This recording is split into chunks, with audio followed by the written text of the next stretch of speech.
Hello everyone, welcome to streaming knowledge. आज हम periodic properties का पार्ट 5 करने वाले हैं, जिसके अंदर हम करेंगे इलेक्ट्रोनेगेटिविटी और कुछ एक और कंसेप्ट्स।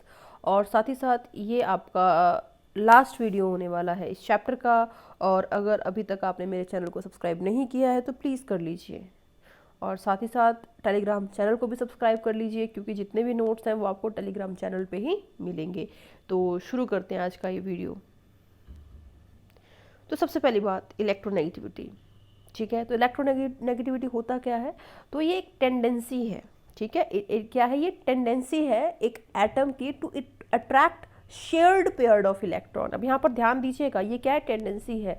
लेकिन जब हमने आयनाइजेशन एनर्जी किया था, इलेक्ट्रॉन गेन एंथैल्पी किया था, तो उसमें क्या किया था हमने कि amount of energy released, amount of energy required, तो वो कुछ अमाउंट था। ये क्या है? सिर्फ टेंडेंसी है। ठीक है, तो ये डिफरेंस हो गया, मतलब इसकी कोई वैल्यू नहीं आएगी। ठीक है, तो टेंडेंसी है एटम की to attract shared pair of electron towards itself in a covalent bond, उसको हम बोल देंगे इलेक्ट्रोनेगेटिविटी। अब दूसरी बात क्या है? आपको पता है कि जिस इंसान के पास पैसे कम होंगे वो क्या करेगा? हर दिन मेहनत करेगा, मजदूरी करेगा, या जो भी जॉब करेगा ताकि उसके पास क्या आ जाए? पैसा आ जाए। समझ रहे हो बात? लेकिन जिसके पास एक्स्ट्रा होगा वो दान दे देगा। तो वैसे यहाँ पर क्या है कि अट्रैक्ट कौन करेगा? कौन सा एटम करेगा? जिसके पास इलेक्ट्रॉन की कमी होगी वही क्या करेगा? अट्रैक्ट करेगा। लेकिन जिसके पास ऑब्वियसली जिसके पास ऑलरेडी बहुत सारे होंगे वो दान करने की कोशिश करेगा। मींस उसकी टेंडेंसी इलेक्ट्रोनेगेटिविटी मतलब क्या हो गया? कम हो गया। तो अगर हम एग्जांपल लेते हैं मेटल्स का, मेटल्स के केस में क्या आते हैं? ऑलरेडी ज़्यादा इलेक्ट्रॉन्स होते हैं तो हमेशा क्या करते हैं? प्रेफर करते हैं वो लूज करना, राइट? तो हमेशा हम क्या बोलते हैं? मेटल्स क्या करते हैं? अपने इलेक्ट्रॉन्स को लूज करते हैं। मीन्स उनकी इलेक्ट्रोनेगेटिविटी क्या होगी? कम होगी, क्योंकि उनकी अट्रैक्ट करने की टेंडेंसी है ही नहीं। लेकिन वहीं पर अगर हम बात करते हैं नॉन मेटल्स की, तो नॉन मेटल्स के केस में आप क्या देखने वाले हो? तो नॉन मेटल्स के केस में आप देखोगे कि वो क्या करते हैं? वो इलेक्ट्रॉन को अट्रैक्ट करते हैं, बिकॉज उन्हें क्या चाहिए होते हैं? इलेक्ट्रॉन्स चाहिए होते हैं टू कंप्लीट देयर ऑक्टेट। ठीक है, ये बात क्लियर हो गई। अब देखिए यहाँ पर सपोज करो आपके पास ए बी कोई यहाँ पर मॉलिक्यूल है जिसमें ए का इलेक्ट्रोनेगेटिविटी ज़्यादा है बी के कंपैरिजन में, तो ए के ऊपर पार्शियल नेगेटिव चार्ज आ जाएगा, बी के ऊपर पार्शियल पॉजिटिव चार्ज आ जाएगा। या उसका उल्टा भी हो सकता है कि बी की इलेक्ट्रोनेगेटिविटी ज़्यादा है, ए की कम है, तो बी के ऊपर पार्शियल नेगेटिव आ जाएगा, ए के ऊपर पार्शियल पॉजिटिव आ जाएगा।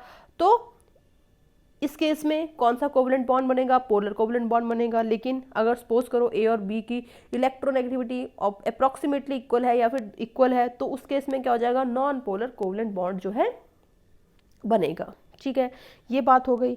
अब देखिए वही लिखा है पीरियोडिक फ्रेंड्स, मतलब जब आप लेफ्ट टू राइट जाते हो तो आपने पढ़ा था कि नॉन मेटेलिक कैरेक्टर बढ़ता है, और वहीं पर जब आप टॉप टू बॉटम जाते हो तो आपका मेटेलिक कैरेक्टर बढ़ता है। तो इस केस में नॉन मेटेलिक, इस केस में मेटेलिक कैरेक्टर।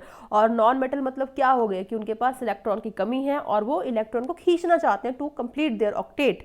तो वही लिखा है यहाँ पर कि इस केस में जब आप लेफ्ट टू राइट जाओगे तो इलेक्ट्रोनेगेटिविटी क्या कर जाएगी? इंक्रीज कर जाएगी। लेकिन वहीं पर जब आप टॉप टू बॉटम मूव करोगे तो इलेक्ट्रोनेगेटिविटी की जो वैल्यू है वो क्या कर जाएगी? डिक्रीज कर जाएगी, या फिर मेटेलिक कैरेक्टर जो है वो इंक्रीज कर जाएगा। मतलब जो वो एटम्स होंगे वो इजिली अपने इलेक्ट्रॉन को लूज कर पाएंगे। इतनी चीज़ क्लियर हो गई। और एक और चीज़, जब आप लेफ्ट टू राइट जाओगे तो उस केस में क्या होगा? जेड इफेक्टिव की वैल्यू क्या होगी? बढ़ती है, हम ऑलरेडी कर चुके हैं। और साइज जो है डिक्रीज होता है, वो हम ऑलरेडी कर चुके हैं। तो वो सारे रीजंस भी हैं जिसके कारण क्या होता है, आप बोल सकते हो कि इलेक्ट्रोनेगेटिविटी उसकी इंक्रीज कर रही है। और उल्टा जब हम टॉप टू बॉटम जाएंगे तो उस केस में साइज इंक्रीज करेगा, मेटेलिक कैरेक्टर इंक्रीज करेगा, इसलिए इलेक्ट्रोनेगेटिविटी जो है डिक्रीज होगी। ठीक है, तो वही चीज़ है जो हम ऑलरेडी कर चुके हैं। बस आपको इतना याद रखना है कि इलेक्ट्रोनेगेटिविटी का मतलब क्या है? Tendency to attract. उसी से सब कुछ आपका सॉल्व हो जाएगा। ठीक है, थोड़ा सा आगे बढ़ते हैं हम लोग। फैक्टर्स अफेक्टिंग इलेक्ट्रोनेगेटिविटी की, इलेक्ट्रोनेगेटिविटी को कौन कौन से फैक्टर्स अफेक्ट करते हैं? ठीक है, तो सबसे पहली चीज़ साइज। अगर साइज देखो, अगर साइज छोटा है तो इलेक्ट्रोनेगेटिविटी क्या हो रही है? बढ़ रही है। यही हमने किया, साइज छोटा तो इलेक्ट्रोनेगेटिविटी क्या हो रही है? बढ़ रही है। और अगर साइज बढ़ रहा है तो इलेक्ट्रोनेगेटिविटी डिक्रीज हो रही है। तो वही यहाँ पर लिखा है कि electronegativity is inversely proportional to size. लेकिन वहीं पर अगर हम बात करते हैं जेड इफेक्टिव की, तो जेड इफेक्टिव के केस में क्या है? उल्टा है। Z effective is directly proportional to electronegativity. जैसे जैसे जेड इफेक्टिव जो है बढ़ता जाएगा वैसे वैसे क्या होगा? जो टेंडेंसी है इलेक्ट्रॉन को अट्रैक्ट करने की वो भी बढ़ती जाएगी। ये चीज़ क्लियर हो गई। उसके बाद चार्ज ऑन कैटाइन, जैसे जैसे कैटाइन के ऊपर चार्ज इंक्रीज होगा तो जेड इफेक्टिव क्या हो जाएगा, इंक्रीज हो जाएगा उसका, ऑब्वियसली जेड इफेक्टिव क्या हो जाएगा, इंक्रीज हो जाएगा। जैसे जैसे आपको पता है कि जब एटम के ऊपर पॉजिटिव चार्ज आता है तो वो क्या कर देता है, अपना इलेक्ट्रॉन को लूज कर चुका होता है, मींस इलेक्ट्रॉन के कारण जो रिपल्शंस थे वो डिक्रीज हो चुके होंगे, वो कम हो चुके होंगे, जिसके कारण जेड इफेक्टिव बढ़ गया होगा। ठीक है, तो जब जब जेड इफेक्टिव बढ़ेगा तो इलेक्ट्रोनेगेटिविटी क्या हो जाएगी, उसकी बढ़ जाएगी, क्योंकि वो क्या है, कैटाइन है, उसके पास क्या है, इलेक्ट्रॉन की कमी हो चुकी है। वैसे अगर हम बात करते हैं चार्ज ऑन एनायन की, तो जैसे जैसे चार्ज ऑन एनायन इंक्रीज करेगा, मींस नेगेटिव चार्ज इंक्रीज कर रहा है, इसका मतलब क्या हुआ कि ऑब्वियसली यार इलेक्ट्रॉन को वो अट्रैक्ट करना पसंद नहीं करेगा, क्योंकि ऑलरेडी उसके पास क्या है, ज़्यादा इलेक्ट्रॉन है, वो क्यों पसंद करेगा भाई इलेक्ट्रॉन को खींचना। तो वही है कि जैसे जैसे चार्ज ऑन एनायन इंक्रीज करेगा, इलेक्ट्रोनेगेटिविटी क्या करेगी, डिक्रीज करेगी, और साथ ही साथ जेड इफेक्टिव भी उस केस में डिक्रीज करता है। ठीक है, देखिए अब कुछ क्वेश्चन कर लेते हैं। सबसे पहली बात कि आपको क्या करना है, इलेक्ट्रोनेगेटिविटी का ऑर्डर बताना है। ठीक है, तो फ्लोरीन और क्लोरीन में ज़्यादा इलेक्ट्रोनेगेटिविटी किसकी होगी, तो किसकी हो जाएगी, फ्लोरीन की हो जाएगी, बिकॉज फ्लोरीन जो है ज़्यादा छोटा साइज़ का है एज़ कम्पेयर टू क्लोरीन। अगला हमारे पास एग्जाम्पल है Fe+2 और Fe+3 का। तो Fe+2 और Fe+3 में ज़्यादा इलेक्ट्रोनेगेटिव कौन होगा, तो Fe+3 होगा, बिकॉज उसके पास ज़्यादा इलेक्ट्रॉन्स की कमी है। वैसे O नेगेटिव और O-2 लोगे आप, तो उस केस में क्या हो जाएगा, O नेगेटिव ज़्यादा इलेक्ट्रोनेगेटिव होगा, बिकॉज O-2 के पास ऑलरेडी ज़्यादा इलेक्ट्रॉन्स हैं। ठीक है, अगली चीज़ स्केल्स टू मेजर इलेक्ट्रोनेगेटिविटी। सबसे पहला स्केल आपके पास कौन सा है, पॉलिंग स्केल है। ठीक है, तो पॉलिंग एक साइंटिस्ट था, उसने क्या किया, एक स्केल लेके आया to measure the value of electronegativity. अब देखो आपको क्या करना है, ये जो फॉर्मूलाज हैं वो नीट और मेंस के लिए आपको याद करना है, क्वेश्चंस आ सकते हैं, तो एक दो बार पढ़ लीजिएगा तो आपको याद हो जाएगा। ठीक है, तो पॉलिंग ने क्या बोल दिया कि जो इलेक्ट्रोनेगेटिविटी है बिटवीन ए एंड बी, ठीक है, electronegativity between a and b is due to energy of a and b bonds. समझ में आ गई बात कि ए और बी के बीच की जो इलेक्ट्रोनेगेटिविटी है, it is due to the bond which is present between a and b. ठीक है, इतनी बात क्लियर हो गई। तो अब देखो क्या बोला उसने कि जो इलेक्ट्रोनेगेटिविटी डिफरेंस होगा ए और बी के बीच का, मतलब एक्स ए माइनस एक्स बी का जो इलेक्ट्रोनेगेटिविटी डिफरेंस होगा वो किसके बराबर हो जाएगा, तो किसके बराबर हो जाएगा वो 0.208 अंडर रूट डेल्टा। तो याद कर लो 0.208 under root delta, 0.208 under root delta, जहाँ पर डेल्टा की वैल्यू क्या थी, तो इसने क्या किया, इलेक्ट्रोनेगेटिविटी को रिलेट किया बॉन्ड की एनर्जी के साथ। तो उसने क्या बोल दिया कि जो डेल्टा होगा वो किसके बराबर होगा, तो एनर्जी ए बी के बराबर होगा, और जो कि किसके बराबर हो जाएगा, under root energy of a bond into energy of b bond. ठीक है, ये चीज़ हो गई, जहाँ पर ई क्या है, बॉन्ड एनर्जी है, मतलब ए की बॉन्ड एनर्जी बी के बॉन्ड एनर्जी का प्रोडक्ट कर दो, उसका अंडर रूट ले लो, तो वो क्या आ जाएगा, डेल्टा आ जाएगा। उस डेल्टा को यहाँ रख दो, उसका अंडर रूट लेके 0.208 से इंटू कर दो, तो आपके पास आंसर आ जाएगा। ठीक है, इतनी बात क्लियर हो गई। अब देखिए पॉलिंग ने क्या किया, इस स्केल का यूज़ करके अलग अलग एटम्स के लिए वैल्यू को कैलकुलेट कर लिया। जैसे हाइड्रोजन के लिए बोल दिया कि 2.1 होगा, कार्बन के लिए बोल दिया 2.5 होगा, नाइट्रोजन के लिए बोल दिया 3 होगा, फॉस्फोरस के लिए 2.1 होगा। तो इस तरीके से उसने क्या किया, अलग अलग वैल्यूज़ जो थी इलेक्ट्रोनेगेटिविटी की कैलकुलेट कर ली अलग अलग एटम्स के लिए, एलिमेंट्स के लिए। ठीक है, अब देखिए इलेक्ट्रोनेगेटिविटी ऑर्डर उसने क्या दिया, तो सबसे ज़्यादा फ्लोरीन का, फिर ऑक्सीजन का, फिर नाइट्रोजन का, और नाइट्रोजन का बराबर था क्लोरीन के, फिर ब्रोमीन का, फिर आयोडीन का, और आयोडीन का बराबर था कार्बन, फिर सल्फर, फिर हाइड्रोजन एंड फिर फॉस्फोरस। अब आप बोलेंगे इसको याद कैसे करना है, तो बहुत आसान तरीका है। कैसे याद करोगे, फोन, टेलीफोन वाला जो होता है, फोन कल ब्रो इन चाइना से हेल्प। तो मतलब कल फ़ोन आया था भाई का, ब्रो का, जो कि चाइना में है, और वो हेल्प मांग रहा था। कुछ इस तरीके से एक बन रहा है लाइन कि कल फ़ोन आया था, फ़ोन कल आया था भाई का, ब्रो का, जो कि चाइना में है, और वो हेल्प के लिए हमें बोल रहा था। तो क्या आ गया, फ़ोन कल ब्रो इन चाइना से हेल्प। ठीक है, एक बार फिर से रिपीट करती हूँ मैं, फ़ोन कल ब्रो इन चाइना से हेल्प।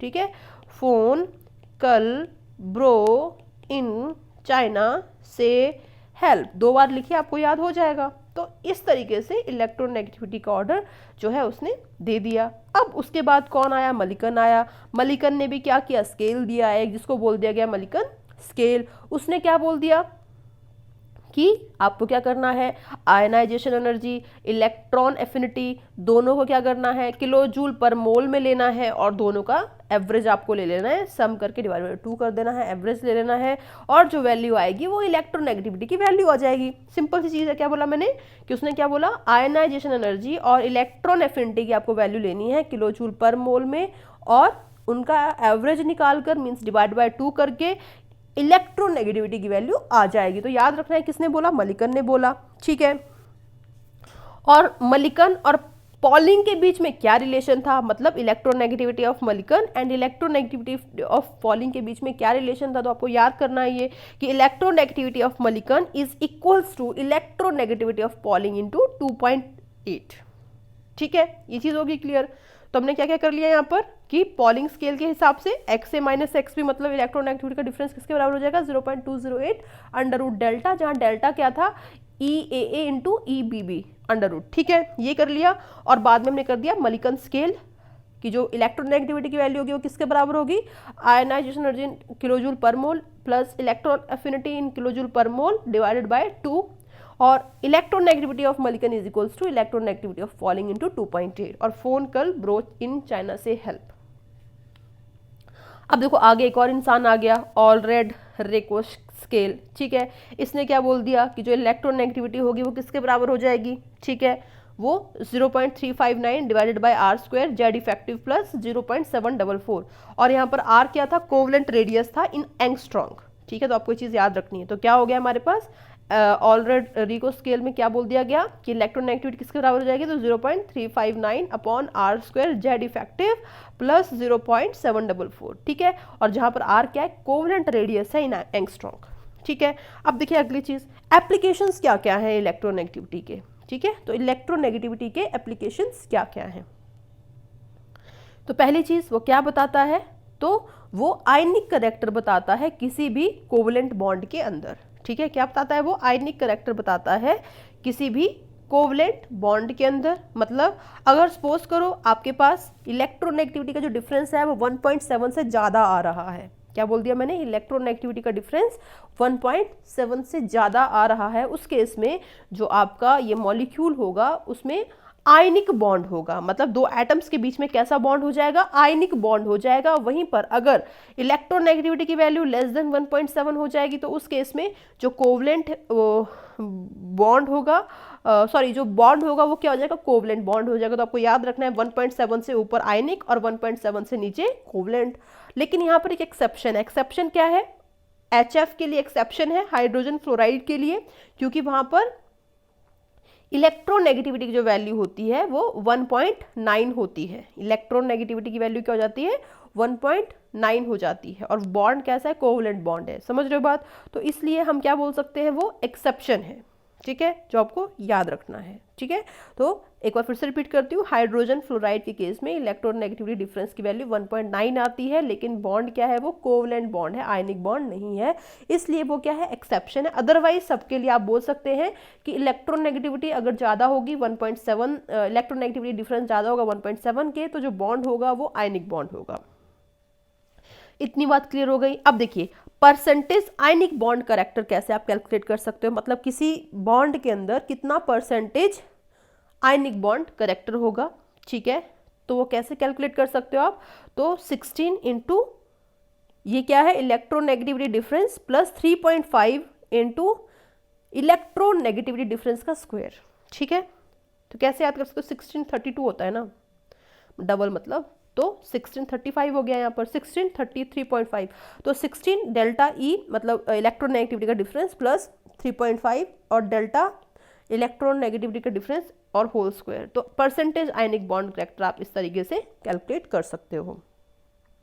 वही क्वेश्चन आप कर लोगे आराम से कि calculate percentage of ionic bond character in HCl bond if electronegativity of H is this, electronegativity of Cl is this, ये वो सब चीज़। तो आपको क्या करना है, वही इलेक्ट्रोनेगेटिविटी का डिफरेंस निकाल लो, मतलब इसमें से इसको माइनस कर दो, माइनस करने के बाद आपके पास 0.9 आ गया। उसके बाद आप क्या फॉर्मूला लगा दोगे, तो 16 इंटू अभी आपने किया delta E electronegativity difference plus 3.5 और इलेक्ट्रोनेगेटिविटी का डिफरेंस इनटू होल स्क्वायर, ठीक है। तो वही यहाँ पर फॉर्मूला लगा दिया गया है, तो परसेंटेज आयनिक करेक्टर आ जाएगा किसी भी कोवलेंट बॉन्ड के अंदर। तो इस तरीके से आप कैलकुलेट कर सकते हो। अब देखिए आगे चलते हैं, बॉन्ड स्ट्रेंथ या स्ट्रेंथ ऑफ बॉन्ड, ठीक है। तो ये क्या है, तो देखिए जितना ज़्यादा इलेक्ट्रोनेगेटिविटी का में डिफरेंस होगा, मतलब जितना ज़्यादा इलेक्ट्रोनेगेटिविटी का डिफरेंस होगा उतना ही ज़्यादा स्ट्रॉन्ग बॉन्ड बनेगा। क्या बोल दिया मैंने, जितना ज़्यादा डेल्टा EN होगा उतना ही ज़्यादा स्ट्रॉन्ग बॉन्ड होगा। मीन्स अगर हम बात करते हैं HF की, HCl की, HBr की, HI की, ठीक है, तो सबसे ज़्यादा इलेक्ट्रोनेगेटिविटी का डिफरेंस किस में आएगा, इसी में आएगा, ठीक है, इसी में आएगा। माइनस करके देखोगे अगर आप तो किस में आएगा, इसी में आने वाला है। 1.9 हो गया, इसमें करोगे तो कितना आ जाएगा, देखो यहाँ पर कितना आ गया ये, तो ये आपके पास 0.9 आ गया। उसके बाद अगर इसको करते हो तो कितना आ जाएगा, ये 0.7 आ गया। उसके बाद अगर ये वाला करोगे तो कितना आ जाएगा, 0.4 आ जाएगा। तो सबसे ज़्यादा इलेक्ट्रोनेगेटिविटी का डिफरेंस कहाँ आ रहा है, HF के केस में आ रहा है। इसलिए जो स्ट्रॉन्गेस्ट बॉन्ड होगा वो HF होगा। कुछ इस तरीके से ऑर्डर होगा इसका, ठीक है। वैसे आप एक और एग्जांपल देख सकते हो कि CFS, CCl, CBr, CI है। तो सबसे ज़्यादा यहाँ पर आप बोल सकते हैं स्ट्रॉन्गेस्ट बॉन्ड किसका होगा, या सबसे ज़्यादा बॉन्ड एनर्जी किसे चाहिए होगी तोड़ने के लिए, मीन्स उसको तो CF को चाहिए, फिर CL को चाहिए, फिर CBr को चाहिए, फिर CI को चाहिए, ठीक है। तो इस तरीके से आप देख सकते हो। आगे चलते हैं अब देखिए समराइजेशन ऑफ पीरियोडिक टेबल कैसे समराइज कर सकते हो।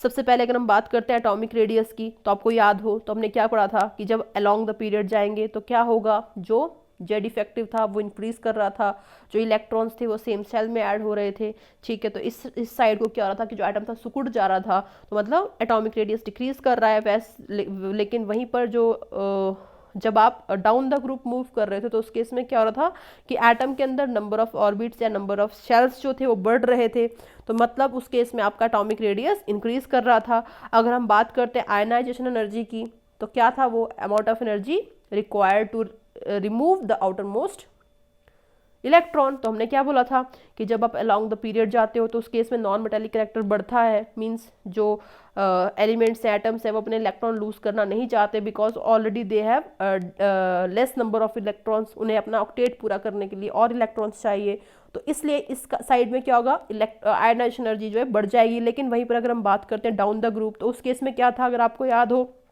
तो मेटालिक कैरेक्टर बढ़ता था, मींस वो इजीली क्या करना चाहेंगे, अपना इलेक्ट्रॉन को लूज करके नोबल गैस कॉन्फिगरेशन को अचीव करना चाहेंगे, ठीक है। अगली चीज अगर हम बात करते हैं जेड इफेक्टिव की, तो अभी हमने बात किया इस केस में कि जेड इफेक्टिव जब आप अलोंग द पीरियड जाओगे तो आपका इंक्रीज करेगा, वहीं पर अगर आप डाउन द ग्रुप जाओगे तो जेड इफेक्टिव की वैल्यू रिमेन कांस्टेंट रहेगी या फिर स्लाइटली डिक्रीज आपको देखना मिलेगा, ठीक है।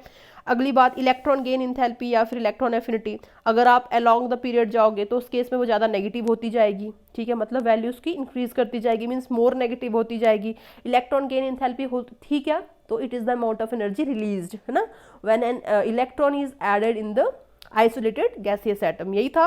तो जब आप अलोंग द पीरियड जाओगे तो उस केस में electron gain enthalpy more negative होती जाएगी, लेकिन वहीं पर जब आप डाउन द ग्रुप जाओगे तो उस केस में वो लेस नेगेटिव होती जाएगी, ठीक है। अगर हम बात करते हैं इलेक्ट्रॉन नेगेटिविटी की, अभी हमने पढ़ा कि जब आप अलोंग द पीरियड जाओगे तो वो क्या करेगी, टेंडेंसी टू अट्रैक्ट इंक्रीज करेगी। क्यों इंक्रीज करेगी, क्योंकि ऑलरेडी उनके पास क्या है, कम इलेक्ट्रॉन है। लेकिन अगर हम बात करते हैं डाउन द ग्रुप, तो उस केस में टेंडेंसी टू अट्रैक्ट क्या हो जाएगी, डिक्रीज कर जाएगी, क्योंकि वो लूज करना चाहते हैं, they are metallic in nature, क्योंकि लूज करने के बाद वो नोबल गैस कॉन्फिगरेशन को अचीव कर लेंगे।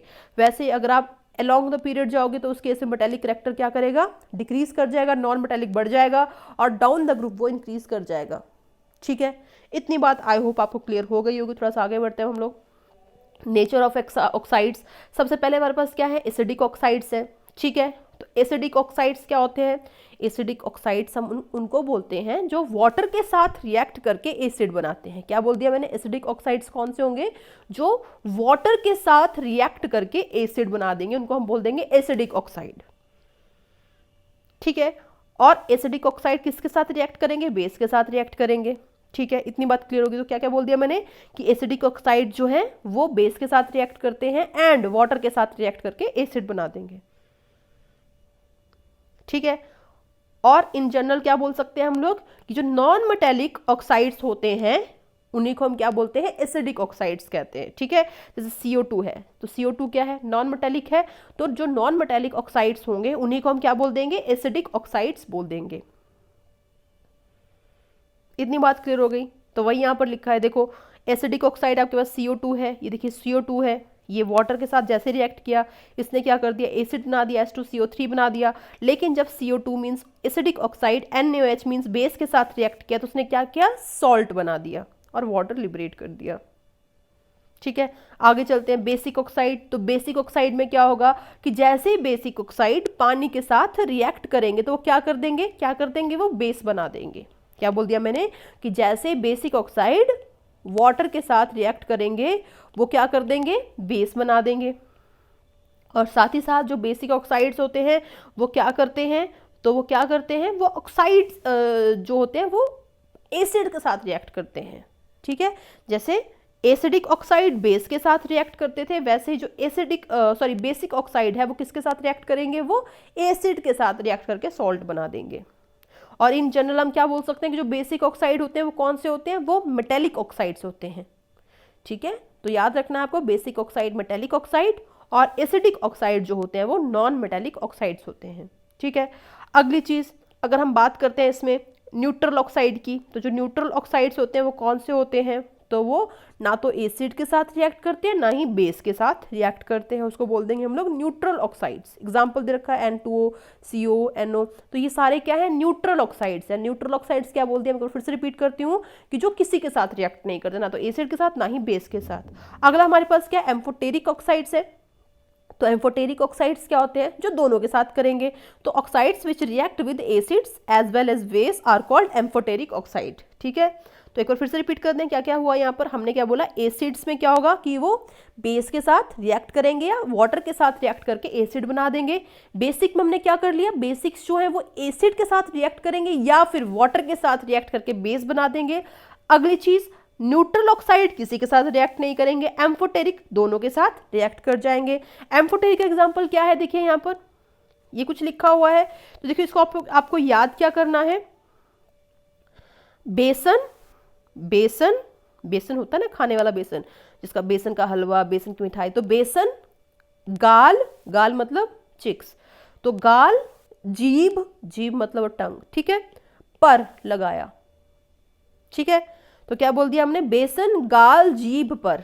ठीक है, बेसन, बेसन, गाल, जीभ पर, याद रहेगा। तो बेसन, गाल, जीभ पर। बेसन बी मतलब बीई मतलब beryllium, s n means tin, g a मतलब gallium, aluminium, zinc and lead. ठीक है, तो एम्फोटेरिक ऑक्साइड मतलब दोनों के साथ बनाएंगे, एसिड के साथ भी बेस के साथ भी। तो वेरी एग्जाम्पल्स यहाँ पर दे रखे हैं, आप देख सकते हो। ठीक है, थोड़ा सा आगे बढ़ते हैं हम लोग। अब देखिए, अब जान लेते हैं हाइड्रेशन एंथैल्पी या फिर एनर्जी या फिर सॉल्वेशन एंथैल्पी या फिर एनर्जी क्या होता है। ठीक है, तो यहाँ पर क्या लिखा है, देखिए एनर्जी रिलीज्ड, मतलब जो हाइड्रेशन एंथैल्पी है वो क्या है, एनर्जी रिलीज्ड है, मतलब उसकी वैल्यू नेगेटिव होने वाली है।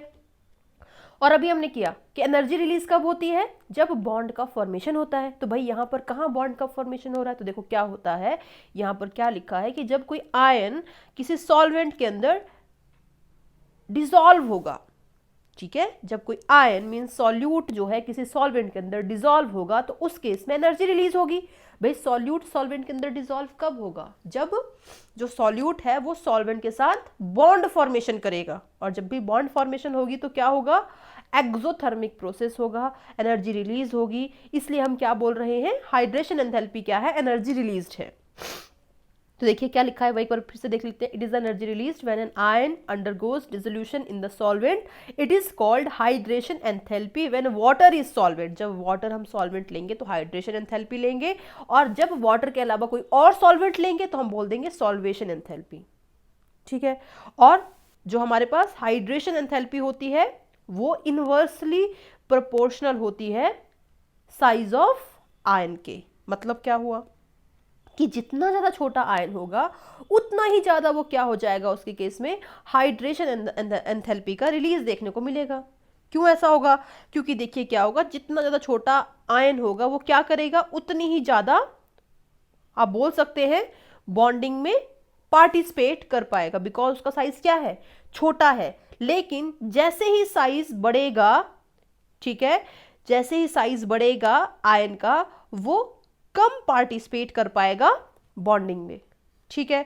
तो हम क्या बोल रहे हैं कि जितना ज्यादा छोटा साइज उतना ही ज्यादा हाइड्रेशन एंथैल्पी, उतना ही ज्यादा एनर्जी का रिलीज, क्योंकि वो ज्यादा बॉन्ड बना पाएगा सॉल्वेंट के साथ। वहीं पर दूसरे केस में क्या हो जाएगा, उल्टा हो जाएगा। सिंपल सी चीज है। थोड़ा सा आगे बढ़ते हैं हम लोग।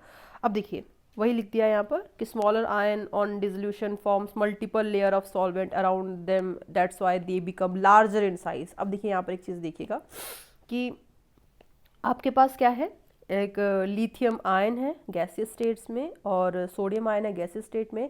तो इस केस में क्या होगा कि जो लिथियम आयन होगा उसका साइज छोटा होगा as compare to sodium ion, लेकिन जैसे ही आप क्या करेंगे, लिथियम आयन को एक्वस फेस में लेंगे, तो अभी हमने क्या देखा, उसके सराउंडिंग में मल्टीपल लेयर्स आ जाएंगी, ठीक है, जिसके कारण क्या हो जाएगा, जो लिथियम साइज है वो बड़ा हो जाएगा एज कंपेयर टू सोडियम के साइज का, सोडियम आयन के साइज के, ठीक है। तो ये चीज़ आपको यहाँ पर ध्यान रखनी है। अब देखिए लिखा है कि हमें क्या करना है, हाइड्रेशन एनर्जी का ऑर्डर लिखना है। तो अगर हम बात करते हैं नॉर्मल गैसियस फेज की, तो गैसियस फेज में क्या होगा, कुछ इस तरीके से ऑर्डर आएगा जो ऑलरेडी हम करते हैं। लेकिन वहीं पर अगर हम बात करते हैं किसकी, एक्वस फेज की, तो हमारे पास कैसा इसका ऑर्डर आ जाएगा, तो कुछ इस तरीके से आ जाएगा। हाइड्रेशन एनर्जी सबसे ज़्यादा किस में लिबरेट होगी, लिथियम क्लोराइड के केस में सबसे ज़्यादा जो है लिबरेट होगी। रीज़न मैं आपको बता चुकी हूँ, क्योंकि जो लिथियम है उसके सराउंडिंग में बहुत सारी मल्टीपल लेयर्स जो है सॉल्वेंट की आ जाएंगी because of smaller size of lithium, ठीक है। और हाइड्रेशन एंथैल्पी क्या होगी, हमेशा एक्सोथर्मिक होगी, मींस रिलीज होगा हमेशा एनर्जी का, नेगेटिव वैल्यू होगी। सो हमें क्या करना है, उसका मैग्नीट्यूड लेना है, ठीक है। क्या लेना है, हमेशा मैग्नीट्यूड लेना है, बिकॉज हाइड्रेशन एंथैल्पी हमेशा नेगेटिव होगी, ठीक है। तो हमेशा हमें क्या करना है, हाइड्रेशन एंथैल्पी का मैग्नीट्यूड लेना है, ठीक है। ये चीज़ हो गई। थोड़ा सा आगे बढ़ते हैं हम लोग। तो वही है क्वेश्चन, देखिए यहाँ पर राइट रेडियस ऑर्डर, सबसे ज़्यादा रेडियस किसका होगा, गैसियस फेस में, तो सबसे ज़्यादा गैसियस फेस में किसका होगा, यही ऑर्डर आएगा। लेकिन जब हम एक्वस फेस की बात करेंगे तो उल्टा हो जाएगा, सॉरी उल्टा बोल दिया मैंने, जो गैसेस फेस है उसमें ऑर्डर कुछ इस तरीके से होगा, और जब हम बात करेंगे एक्वस फेस की तो कुछ इस तरीके से हो जाएगा, ऑलरेडी हम कर चुके हैं। वैसे देखिए यहाँ पर बेर महंगे करके सरकार बहुत रोई, beryllium, magnesium, calcium, strontium, barium, तो इस केस में होगा गैसेस फेस में कुछ इस तरीके से होगा, लेकिन एक्वस फेस में उल्टा हो जाएगा, ठीक है। आपको रीज़न पता चल चुका है। अब देखिए आगे, एंथैल्पी ऑफ अ रिएक्शन की, किसी भी रिएक्शन की एंथैल्पी क्या होगा या हीट चेंज क्या होगा ड्यूरिंग रिएक्शन। सपोज करो ए से बी कोई रिएक्शन हो रहा है, तो उस केस में एंथैल्पी चेंज कितना होगा, x किलो जूल पर मोल, पॉजिटिव नेगेटिव कुछ भी हो सकता है। लेकिन जब उल्टा लेंगे, बी टू ए जाएंगे, तो क्या हो जाएगा, जो पहले पॉजिटिव था वो नेगेटिव हो जाएगा, जो नेगेटिव था वो पॉजिटिव हो जाएगा। तो आपको क्या करना है, साइंस को उल्टा कर देना है। जैसे सपोज करो यहाँ पर एग्जांपल एक और है, ए से बी कोई रिएक्शन हो रहा है, तो उस केस में एंथैल्पी चेंज कितना आ गया, x किलो जूल पर मोल आ गया। और अगर आपके पास यहाँ पर n मोल्स है, ठीक है, तो आपके पास क्या आ जाएगा एंथैल्पी चेंज, आप क्या करोगे, इसको n से इंटू कर दोगे, ठीक है, ये चीज़ हो गई। और जहाँ पर n होगा वो क्या होगा, इंटीजर होगा, जिसकी हमेशा वैल्यू क्या हो जाएगी, पॉजिटिव हो जाएगी। और अगर सपोज करो यहाँ पर हम क्या कर रहे हैं, डिवाइड बाय n कर रहे हैं अगर, तो क्या हो जाएगा, एंथैल्पी भी n से डिवाइड हो जाएगी। तो सिंपल सी चीज़ है। आगे चलते हैं थोड़ा सा। अब देखिए यहाँ पर आपके लिए क्या क्वेश्चन है यहाँ पर, ठीक है। तो क्वेश्चन क्या है यहाँ पर, हेबर प्रोसेस, ठीक है, N2+3H2 क्या बना रहा है, NH3 बना रहा है, हमारे पास एमोनिया बना रहा है, जिस केस में डेल्टा H की वैल्यू कितनी दे रखी है, 200 किलो जूल पर मोल। तो हमें क्या करना है, एंथैल्पी फाइंड आउट करनी है इस रिएक्शन के लिए। हो जाएगी, कैसे किया है हमने, कुछ नहीं, पूरे को हमने क्या किया है, 1/2 से डिवाइड कर दिया है, यही किया है। तो क्या करो, एंथैल्पी को 1/2 से डिवाइड कर दो, तो आपके पास क्या आ जाएगा, 100 किलो जूल पर मोल आ जाएगा। अब देखिए दूसरा केस देख लेते हैं, इसमें क्या हो रहा है, कुछ नहीं, इसमें क्या हुआ है, हमने देखिए यहाँ पर क्या हो रहा है कि 1/3 से डिवाइड कर 1/3 से डिवाइड किया पहले इस पूरे को, तब तो 2/3 आएगा, और फिर इसको क्या कर दिया, उल्टा कर दिया, ठीक है, यही किया है। क्या बोला, फिर से बोलती हूँ मैं एक बार, कि पहले पूरे को 1/3 से हमने क्या किया, डिवाइड किया, उसके बाद हमने क्या कर दिया, इसको उल्टा कर दिया। तो उल्टा कर देंगे जब, तो क्या होगा, तो सिंबल क्या हो जाएगा इसका, जो पहले पॉजिटिव था अब वो नेगेटिव हो गया, तो -200 हो गया। और साथ ही साथ हमने क्या किया है, 1/3 से इसको इंटू किया है, तो इसलिए क्या हो जाएगा, यहाँ पर 1/3 से इंटू कर दो, तो ये हमारे पास आंसर आ गया। आई होप इतनी चीज़ आपको क्लियर होगी। अब देखिए अगला क्वेश्चन देख लेते हैं। इसमें क्या हो रहा है, सोडियम जो है अपना एक इलेक्ट्रॉन लूज कर रहा है, सोडियम कैटाइन बना रहा है, ठीक है। तो amount of energy required to release an electron या isolate from isolated gaseous atom, हम क्या बोलते थे, आयनाइजेशन एनर्जी बोलते थे, बिल्कुल। तो वही लिखा है कि delta is H equal to x होगा, अगर सपोज करो, जो कि क्या है, आयनाइजेशन एनर्जी है सोडियम की। तो देखिए अगर आपके पास ये रिएक्शन गिवन है, इस केस में क्या हो रहा है, बताइए इस केस में क्या हो रहा है कि जो सोडियम आपके पास कैटाइन है वो एक इलेक्ट्रॉन गेन करके सोडियम बना रहा है, ठीक है। अब इस केस में क्या होगा कि इलेक्ट्रॉन गेन इंथैल्पी आएगी, means amount of energy release आएगी। ऑलरेडी हम पढ़ चुके हैं ये कि जब भी एक इलेक्ट्रॉन जो है ऐड होता है तो एनर्जी क्या होती है, रिलीज होती है, जिसको हम इलेक्ट्रॉन गेन इंथैल्पी बोलते थे। लेकिन यहाँ पर आपको एक चीज़ का ध्यान रखना है कि जितना यहाँ पर एनर्जी रिक्वायर्ड थी, जिसको हमने आयनाइजेशन एनर्जी बोला था, एक्स बोला था, उतनी ही इलेक्ट्रॉन गेन इंथैल्पी जो है यहाँ पर रिलीज होगी, ठीक है। बट डिफरेंस क्या आएगा कि साइन उल्टा आएगा, क्योंकि यहाँ पर एनर्जी एब्जॉर्ब की जा रही थी, यहाँ पर एनर्जी रिलीज हो रही है। मैग्नीट्यूड वाइज दोनों बराबर होने वाली है, ठीक है। लेकिन अब यहाँ पर एक चीज आपको ध्यान रखना है कि इस केस में आयनाइजेशन एनर्जी किसकी थी, तो सोडियम की थी। लेकिन इसमें इलेक्ट्रॉन गेन इंथैल्पी किसकी आएगी, Na पॉजिटिव की आएगी, क्योंकि Na पॉजिटिव ही तो इलेक्ट्रॉन गेन कर रहा है ना। तो आंसर क्या आ जाएगा, देखिए इसमें कि पहला क्या है, electron gain enthalpy of sodium, sodium की, नहीं भाई सोडियम तो है ही नहीं, क्योंकि Na पॉजिटिव गेन कर रहा है। तो किसकी आ जाएगी, electron gain enthalpy of Na positive. तो आंसर आ जाएगा इसका बी। अब देखिए ये वाला क्वेश्चन, इसमें क्या हो रहा है कि जो आपके पास क्लोरीन है वो इलेक्ट्रॉन को गेन कर रहा है, क्लोराइड आयन बना रहा है। तो इस केस में क्या आएगी, अगेन क्या पढ़ा था हमने, इलेक्ट्रॉन गेन इंथैल्पी आएगी, क्योंकि amount of energy released, right, क्योंकि जब इलेक्ट्रॉन ऐड होता है तो अमाउंट ऑफ एनर्जी रिलीज्ड, तो इलेक्ट्रॉन गेन इंथैल्पी आएगी। तो सपोज करो वो एक्स है आपके पास, ठीक है। तो अब इसका उल्टा क्या हो गया कि जो क्लोरीन है, क्लोराइड एनाइन है, उसने क्या किया, इलेक्ट्रॉन को लूज कर दिया। तो जब एनर्जी लूज करेगा तो उस केस में क्या आ जाएगी, वो क्या आ जाएगी, उसमें आयनाइजेशन एनर्जी आ जाएगी। क्या आएगी इसमें, आयनाइजेशन एनर्जी आ जाएगी। लेकिन देखिए जो इलेक्ट्रॉन गेन इंथैल्पी होगा उसका जो मैग्नीट्यूड होगा वो आयनाइजेशन एनर्जी के बराबर होगा, बट जो सिंबल होगा वो उल्टा हो जाएगा। मतलब यहां पर प्लस दे रखा तो यहां पर माइनस हो जाएगा, समझ रहे हो बात। लेकिन जो इलेक्ट्रॉन गेन इंथैल्पी थी वो किसकी थी, क्लोरीन की थी, क्योंकि क्लोरीन जो था वो एक आयन खा रहा था, इलेक्ट्रॉन खा रहा था। लेकिन जो आयनाइजेशन एनर्जी होगी वो किसकी होगी, क्लोराइड आयन की होगी, एनाइन की होगी, क्योंकि उसमें से एक इलेक्ट्रॉन निकल रहा है। तो आपके पास आंसर क्या आ जाएगा, देख लो, अब तो हो जाना चाहिए। तो आपके पास क्या आ जाएगा, ionisation energy of chloride anion. तो इस चीज का आपको ध्यान रखना है। तो वही लिखा है इसमें कि electron gain enthalpy of chloride is equals to ionisation energy of chloride anion. क्यों, आपको बता चुकी हूं मैं, बट मैग्नीट्यूड जो है दोनों का बराबर होगा, साइन अलग होगा। इस चीज का आपको ध्यान रखना है, ठीक है। आगे बढ़ते हैं हम लोग। अब देखो इनर्ट पेयर इफेक्ट क्या होता है। पहली चीज कि ये सिर्फ पी ब्लॉक एलिमेंट्स के केस में आपको देखने को मिलेगा। अब इसमें होता क्या है कि जो NH2 जो होता है वो क्या करता है, वो मना कर देता है केमिकल बॉन्डिंग में पार्टिसिपेट करने से, जिसको हम क्या बोल देते हैं, इनर्ट पेयर इफेक्ट बोल देते हैं। अब ऐसा होता क्यों है, क्यों होता है, देखो अगर हम पीरियड 5 लेते हैं, ठीक है, तो हमने लेंथेनाइट कॉन्ट्रैक्शन और एक्टिनाइट कॉन्ट्रैक्शन के केस में भी किया था कि अगर हम पीरियड 5 लेते हैं तो पीरियड 5 में क्या होगा कि पहले 5s फिल होगी, एकदम सही, फिर 4d फिल होगी, एकदम सही, फिर 5p फिल हो जाएगी, ठीक है। इतनी बात क्लियर हो गई। मतलब यहाँ पर 5s आ गया, फिर यहाँ पर कौन सा आ जाएगा, यहाँ तक क्या आ जाएगा, यहाँ पर 4d आ जाएगा, और यहाँ पर खत्म होते यहाँ से 5f की फिलिंग शुरू हो जाएगी, ठीक है। लेकिन अगर आप ये वाला पीरियड लेते हो, मींस पीरियड 6 लेते हो, तो इस केस में क्या हो रहा है, देखिए सबसे पहले 6x की फिलिंग होगी, उसके बाद फिर आपके पास 5d की फिलिंग होगी, फिर 4f की फिलिंग होना शुरू हो जाएगी। यार समझ रहे हो बात, क्या हो जाएगी, 4f की फिलिंग शुरू हो जाएगी। अब 4f में भी ऐसा नहीं कि 1-2 एलिमेंट है भाई, 14 एलिमेंट है, 14 एलिमेंट्स हैं, ठीक है। तो 14 इलेक्ट्रॉन्स भरेंगे, फिर आएगा 6p, तो मतलब क्या हो गया, इस केस में 6d आया, फिर उसके बाद हमारे 6s आया, फिर हमारे पास 5d आया, फिर 4f आ गया, उसके बाद जाकर क्या हो रहा है, 6p आ रहा है, ठीक है।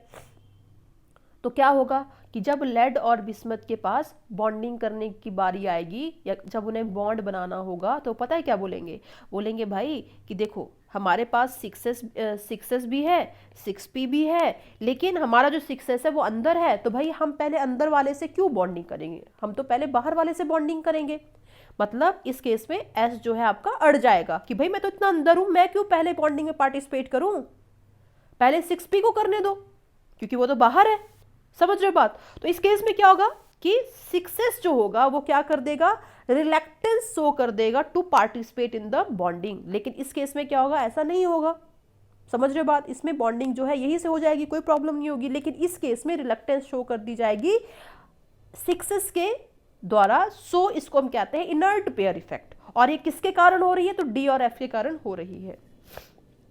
इतनी बात क्लियर होगी। तो किस कौन कौन शो करेगा? ये थैलियम शो करेगा, लेड शो करेगा, बिस्मथ शो करेगा। ठीक है, तो ये जो कंपाउंड्स जो ये एलिमेंट्स हैं ये आपके शो करने वाले हैं ड्यूरिंग बॉन्ड फॉर्मेशन। ठीक है, तो देखिए वही लिखा है कि सिर्फ पी ब्लॉक एलिमेंट्स के केस में होगा। इसमें होता क्या है, तो NH2 के जो इलेक्ट्रॉन्स होते हैं हैवियर एलिमेंट के, ऑब्वियसली हैवियर एलिमेंट है यार, ठीक है, इनका मास जो है और रेडियस जो है बहुत ज़्यादा बढ़ चुका है, तो ये क्या है, हैवियर एलिमेंट्स हैं। ठीक है, वो क्या करेंगे, रिलेक्टेंस शो करेंगे to participate in chemical bonding, जिसको हम क्या बोल देंगे, इनर्ट पेयर इफेक्ट बोल देंगे। और ऐसा क्यों हो रहा है? Because of presence of D and F electron in heavier elements, and इसलिए ये इफेक्ट ऑब्जर्व होता है। ठीक है, तो आप क्या बोल सकते हो कि जो ऑक्सीडेशन स्टेट होगी पी ब्लॉक ग्रुप की, ठीक है, जो ऑक्सीडेशन स्टेट होगी पी ब्लॉक ग्रुप की, उसमें आपको डिफरेंस देखने को मिलेगा by 2 from top to bottom due to inert pair effect. मतलब अगर सपोज करो ये वाले अगर यहाँ पर अगर ऑक्सीडेशन स्टेट 5 शो कर रहे हैं, तो ये क्या करेंगे, सिर्फ 3 ही शो करेंगे, क्योंकि S जो है अपने 2 इलेक्ट्रॉन्स को लूज नहीं करेगा। ठीक है, अगर ये 4 शो करता है तो ये कितना शो करेगा, सिर्फ 2 ही शो करेगा, बिकॉज 2 इलेक्ट्रॉन कभी भी S अपने लूज नहीं करेगा, क्योंकि वो अड़ जाएगा कि भाई पहले बाहर वालों के करवाओ, मैं क्यों करूं। समझ रहे हो बात? अगर ये 3 करेगा तो ये क्या करेगा, सिर्फ 1 शो करेगा, अगेन S जो है अड़ जाएगा। तो समझ रहे हो बात? तो यहाँ पर क्या है, उसको हम इनर्ट पेयर इफेक्ट कह रहे हैं, बिकॉज इसमें आपको ऑक्सीडेशन स्टेट में भी डिफरेंस देखने को मिल रहा है। ठीक है, तो वही यहाँ पर लिख रखा है, देखिए कि अगर N+2 ऑक्सीडेशन स्टेट है तो due to inert pair effect oxidation number क्या हो जाएगा, N हो जाएगा। मीन्स अगर ग्रुप 13 का एग्जाम्पल लेते हो तो यहाँ पर अगर +3 ऑक्सीडेशन स्टेट है तो इस केस में क्या हो जाएगी, थैलियम के केस में +1 हो जाएगी। ग्रुप 15 के केस में देखिए अगर +5 है तो +3 हो जाएगी। ठीक है, अगर कार्बन के केस में +4 है तो कितनी हो जाएगी, +2 हो जाएगी।